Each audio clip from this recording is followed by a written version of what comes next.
ಆತ್ಮೀಯ ಸಹೋದರ ಸಹೋದರಿ, ಇಂದು ನಾವು ಸಂತೋಷಕರವಾಗಿ ಈ ಧ್ವಜಾರೋಹಣಕ್ಕೆ ನಾವು ಇಲ್ಲಿ ಬಂದಿದ್ದೇವೆ. அன்பார்ந்த இறைமக்கள், இந்த நேரத்தில் நமக்கு ஒரு கடவுள் இந்த கொடியேற்றத்திற்கு நாம் அனைவருமே இந்த ஆலயத்திலே.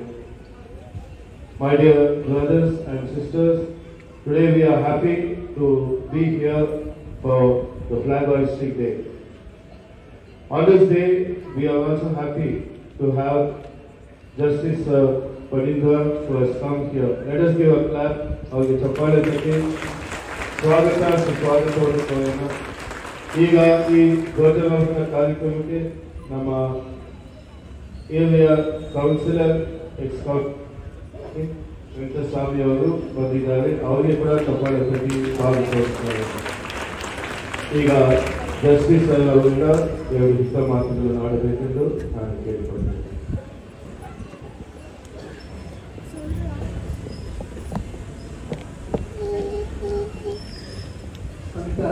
ಅಂತೋಣಿಯವರ ದೇವಾಲಯದ ಧ್ವಜಾರೋಹಣ ಕಾರ್ಯಕ್ರಮಕ್ಕೆ ನನ್ನನ್ನು ಆತ್ಮೀಯತೆಯಿಂದ ಬರಮಾಡಿಕೊಂಡು ಈ ಒಂದು ಕಾರ್ಯಕ್ರಮದಲ್ಲಿ ಭಾಗವಹಿಸಲು ಅವಕಾಶ ಕೊಟ್ಟಂತಹ ಎಲ್ಲ ಕ್ರೈಸ್ತ ವರ್ಗದ ಸಹೋದರ ಸಹೋದರಿಯರಿಗೆ ಮತ್ತು ಈ ಒಂದು ಸಂತ ಅಂತೋಣಿ ದೇವಾಲಯದ ಎಲ್ಲ ಮುಖ್ಯಸ್ಥರಿಗೆ, ಫಾದರ್ವರಿಗೆ ನಾನು ನನ್ನ ಒಂದು ಧನ್ಯವಾದಗಳನ್ನು ಅಭಿನಂದನೆಗಳನ್ನು ಕೂಡ ತಿಳಿಸಲು ಇಷ್ಟಪಡ್ತೇನೆ.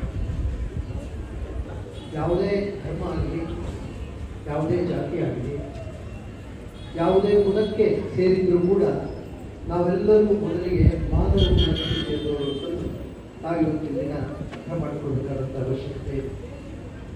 ಎಲ್ಲ ಧರ್ಮಗಳಿಗಿಂತಲೂ ಕೂಡ ಮಿಗಿಲಾದಂಥ ಒಂದು ಧರ್ಮ ಅಂತಂದರೆ ನಾವಿವತ್ತು ಪಾಲನೆ ಮಾಡಿರ್ತಕ್ಕಂಥದ್ದು ನಮ್ಮ ಭಾರತದ ಸಂವಿಧಾನದಲ್ಲಿ ಎಲ್ಲ ಜಾತಿಯತೆಗೆ, ಎಲ್ಲ ಮತಬಾಂಧವರಿಗೆ, ಎಲ್ಲ ಧರ್ಮದವರಿಗೂ ಸಹ ಸಮಾನವಾದ ಒಂದು ಅವಕಾಶವನ್ನು ನಮ್ಮ ಒಂದು ಉತ್ಕೃಷ್ಟವಾದಂಥ ಧಾರ್ಮಿಕ ಗ್ರಂಥ ಭಾರತದ ಸಂವಿಧಾನ ಇವತ್ತಿನ ದಿವಸ ನಮಗೆಲ್ಲರಿಗೂ ಕೂಡ ಕಲಿಸಿದೆ.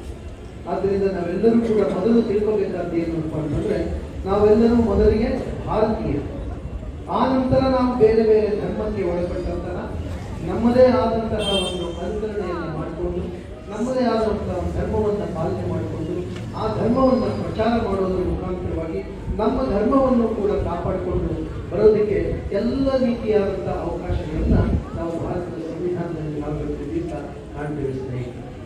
ಈ ಸಂದರ್ಭದಲ್ಲಿ ನಾನು ಹೇಳೋದಿಷ್ಟೇ, ಎಲ್ಲ ಧರ್ಮದಲ್ಲೂ ಕೂಡ ಇರ್ತಕ್ಕಂಥ ಕೆಲವೊಂದು ವಿಷಯಗಳನ್ನು ನಾವು ಗಮನಿಸಿದಾಗ ಎಲ್ಲ ಧರ್ಮದಲ್ಲೂ ಇರ್ತಕ್ಕಂಥದ್ದು ಒಂದೇ, ಅದು ಮಾನವ ಧರ್ಮವನ್ನ ಪಾಲನೆ ಮಾಡಬೇಕು. ಜೊತೆಗೆ ಎಲ್ಲರೂ ಕೂಡ ವಿಶೇಷವಾಗಿ ಜೀಸಸ್ ಕ್ರೈಸ್ಟ್ ಹೇಳಿರ್ತಕ್ಕಂಥದ್ದನ್ನು ನಾವು ನೆನಪಿನಲ್ಲಿ ಇಟ್ಕೊಂಡ್ರೆ, ಜೀಸಸ್ ಕ್ರೈಸ್ಟ್ ಏನು ಹೇಳಿದ್ರು? ನಿನ್ನ ನೆರೆಯವನನ್ನು ನಿನ್ನಂತೆಯೇ ಪ್ರೀತಿಸು. ಅದು ಮುಖ್ಯವಾದಂಥ ಒಂದು ಮೆಸೇಜ್ ನಾವು ಜೀಸಸ್ ಕ್ರೈಸ್ಟ್ ಅವರು ಕೊಟ್ಟಿರ್ತಕ್ಕಂಥದ್ದನ್ನ ನಾವು ಮರಿಬಾರ್ದು. ಅಂದ್ರೆ ಒಂದು ಭ್ರಾತೃತ್ವ ಅಂದ್ರೆ ಏನು, ಅಣ್ಣ ತಮ್ಮಂದಿರು ಹೇಗಿರ್ಬೇಕು, ಅಕ್ಕ ತಂಗಿಯರು ಹೇಗಿರ್ಬೇಕು, ತಂದೆ ತಾಯಿಗಳು ಹೇಗಿರ್ಬೇಕು, ಮನೆಯಲ್ಲಿ ಒಂದು ಕುಟುಂಬ ಅಂತಂದ್ರೆ ಹೇಗಿರ್ಬೇಕು, ಇಡೀ ಊರೇ ಒಂದು ಕುಟುಂಬ ಆದಾಗ ಎಲ್ಲರನ್ನೂ ಕೂಡ ನಾವು ಹೇಗೆ ಪ್ರೀತಿಸಬೇಕು, ಅವರ ಕಷ್ಟ ಕಾಲದಲ್ಲಿ ನಾವು ಹೇಗೆ ಸಹಾಯ ಮಾಡಬೇಕು ಅಂತಕ್ಕಂಥ ಎಲ್ಲ ವಿಚಾರಗಳನ್ನು ಕೂಡ ಜೀಸಸ್ ಕ್ರೈಸ್ಟ್ ತಮ್ಮ ಒಂದು ಇದರಲ್ಲಿ ಸಂದೇಶಗಳಲ್ಲಿ ಇವತ್ತಿನ ದಿವಸ ನಮಗೆ ತಿಳಿಸ್ಕೊಟ್ಟಿದ್ದಾರೆ. ಇದಲ್ಲದೆ ದೇವರನ್ನ ಯಾವಾಗಲೂ ನಂಬುದು ಅಂತಕ್ಕಂಥ ಒಂದು ವಿಶೇಷವಾದಂಥ ಒಂದು ಮೆಸೇಜ್ ಅನ್ನು ಕೂಡ ಜೀಸಸ್ ಕ್ರೈಸ್ಟ್ ಅವರು ಕೊಡ್ತಾರೆ. God is ultimate, Christ is ultimate.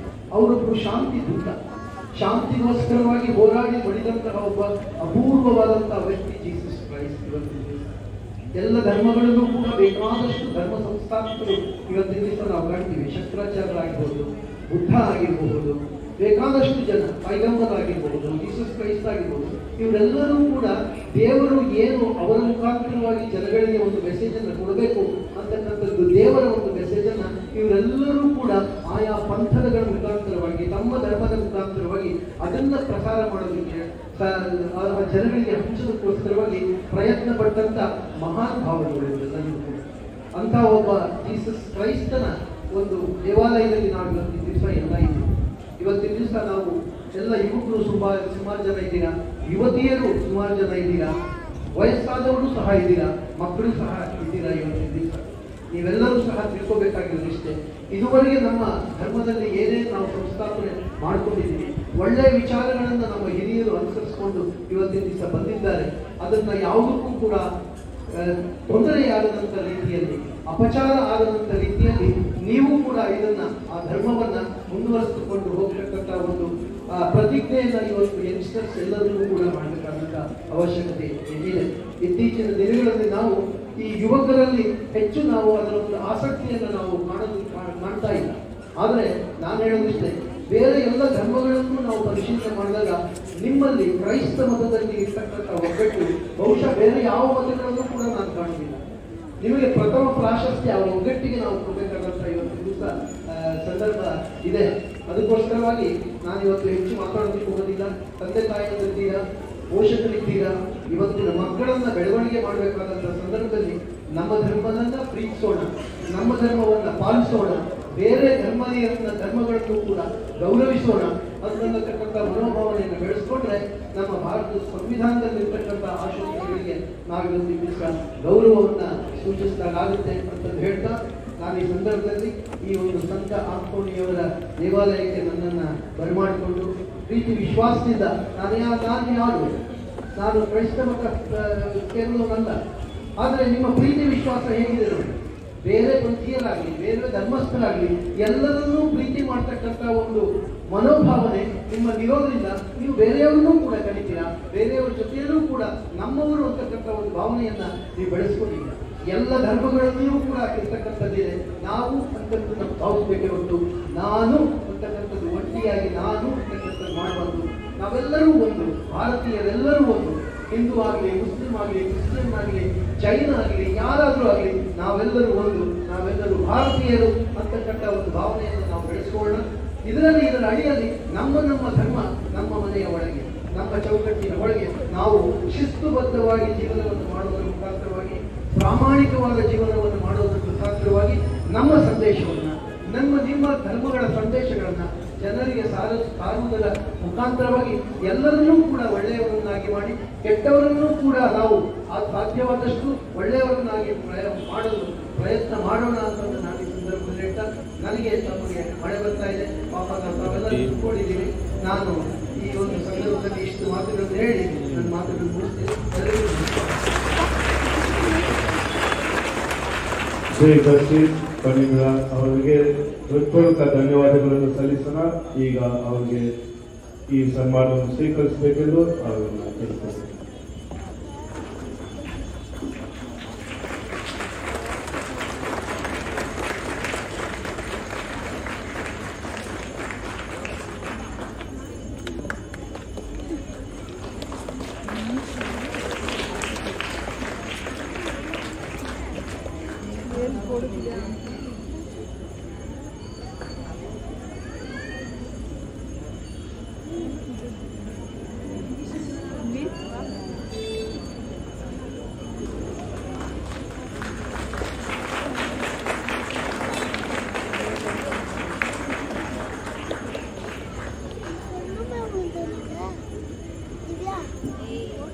ಈಗ ನಮ್ಮ ಎಕ್ಸ್ ಕೌನ್ಸಿಲರ್ ವೆಂಕಟಸ್ವಾಮಿ ಅವರಿಗೆ ನಮ್ಮ ಧರ್ಮಕೇಂದ್ರ ಪರವಾಗಿ ಅವರಿಗೆ ಕೂಡ ಸನ್ಮಾನಿಸುತ್ತೇವೆ.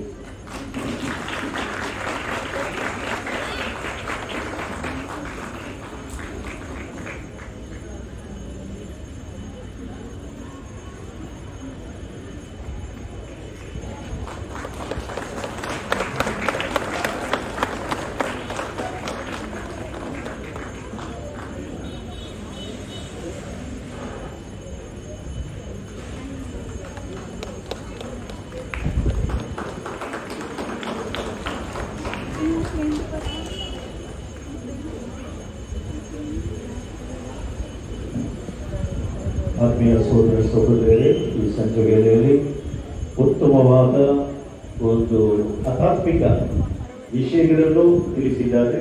ಯಾವ ಧರ್ಮವಾಗಲಿ ಒಳ್ಳೆಯ ಮನುಷ್ಯರಾಗಿ ನಾವು ಇರಬೇಕು, ಪರರನ್ನು ಪ್ರೀತಿಸಬೇಕು, ನೆರೆಯವರನ್ನು ಪ್ರೀತಿಸಬೇಕು.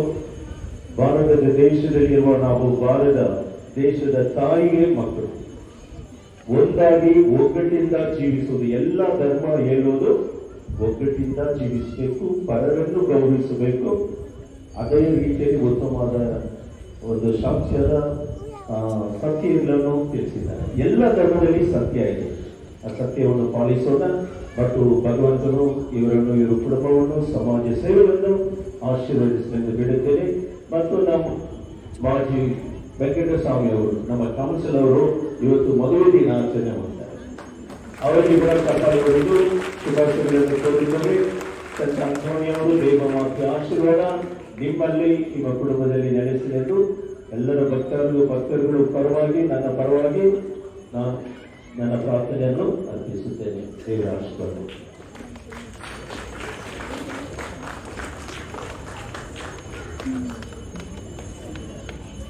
ಈಗ ನಾವು ಧ್ವಜವನ್ನು ಆಶೀರ್ವಾದ ಮಾಡೋಣ. ಕೆಲವು ಭಕ್ತಿಯಿಂದ ಈ ಆಚರಣೆಯಲ್ಲಿ ಪಾಲ್ಗೊಳ್ಳೋಣ.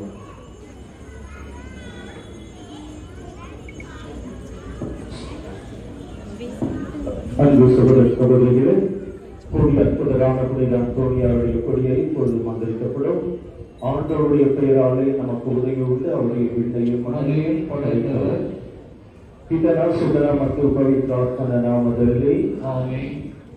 ಪ್ರಭು ಕ್ರಿಸ್ತರು ನಿಮ್ಮೊಡನೆ ಇರಲಿ, ನಿಮ್ಮ ಆತ್ಮದೊಡನೆಯೂ ಇರಲಿ. ಪ್ರಿಯ ಸಹೋದರ ಸಹೋದರಿಯರೇ, ಸಂತ ಅಂತೋನಿಯವರ